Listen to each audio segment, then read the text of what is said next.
Аср сүресі. Аср сүресінде тәжвидтік талдаулар.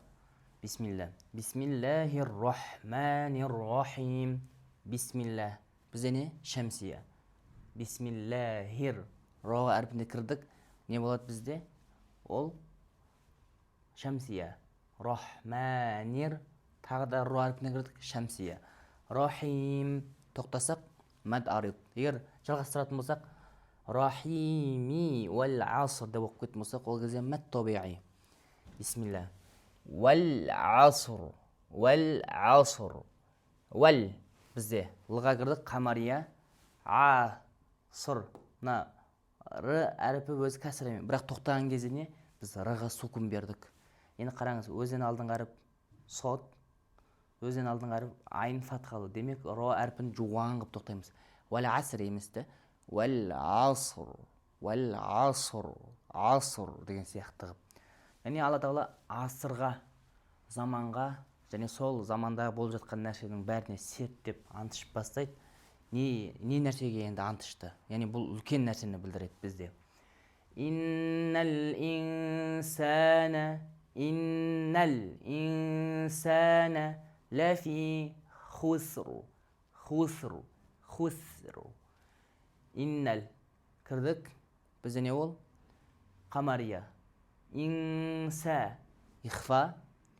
Лафи мад табиғи хусру. Ро әрпі не жерде? Хуср деп син әрпін жуан айтып жүрмеңіздер. Сосын хуср деп не жерде р әрпін жіңішке айтып жүрмеңіздер. Хус жіңішке р жуан. Хусру деген сияқты.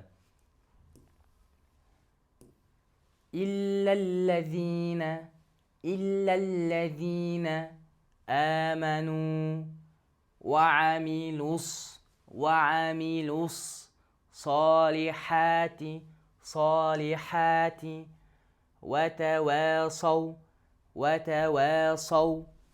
بالحق وتواصوا بالصبر إلا الذين لغا кіріп кеттік. Бізде ол шәмсия. Ләзина ол бізде мәд табиғи. Әмәну мәд бәдәл. Мәну мәд табиғи. Ну мәд табиғи. Уәамилус бізде кірдік шәмсия. Сот әрпіне. Ләм оқылмай қалды. Сот әрпіне кіріп кеттік. Бізде Құранда оны жеңілдету үшін не? Шәдда береді дегенбіз. Салихати мәд табиғи. Уәтәуә мәд табиғи. Сау بالحق قمرية وتواصوا ما الطبيعي بالصبر بس شمسية رم نجرده өзінен алдыңғы әріп сукунды, одан алдыңғы әріп фатхалы сот әріпі. Демек р жуан. Бес-собр еместе бес-собр б жіңішке р жуан. Бес-собр деген сияқты. Енді айттық қой біз. Бұл жерде Алла Тағала асыр, заманға, уақытқа серт болсын. Бұл серт, одан кейін не дейді? Мен расында антышып айтып жатырмын, не нәрсеге? Адамдардың, не нәрседе? Адамдар зиянда. Адамның барлығы зиянда болғалы жатыр. Тек қана не? Ішінде мына адамдар ғана зиянға ұшырамайды. Ол қандай адамдар десе? Иман келтірген адамдар. Жақсы іс істеген адамдар. Бір-біріне ақиқатты насихаттайтын, әрдайым жақсылыққа шақыратын, мынау тура жол деп бір-бірін алдамайтын, тек қана не ақиқатқа шақырады. Және не бір-бірін сабырлыққа шақырады. Яғни не бір-біріне тек жақсылықты үгіттейтін. Сабырлық не деген кезде, және сабырлық деген мысалы сізді бір ұрса жата беру демейді ғой. Сіз сол жерде тұрып, арақалай өзіңіздің жұмысыңызды жалғастыру, тоқтамау деген сияқты. Ол сабырлық деген сол жерде бүгіліп жата беру еместі.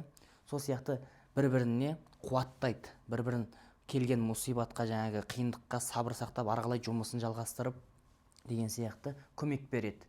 Осы төрт қасиет адамда болатын болса, ол адам зияннан аманда. Әрдайым не? Ол дамуда деген сияқты. Имам Шафии айтады, бұл сүре дейді, мына 4 амал адамға сондай насихат береді. Егер осы 4-еуін жасаса, ол не істейтін еді? Бұл дүниесінде ақыретінде құтқаратын еді. Соған байланысты имам Шафии осы асыр сүресі ғана мұсылмандарға, яғни осы адамдарға түссе жеткілікті болатын еді. Яғни осы нәрсеге амал қылуымыздың өзі не біз үшін жеткілікті, қалған аяттардың бөлек деген сияқты. Пайдалы болсын.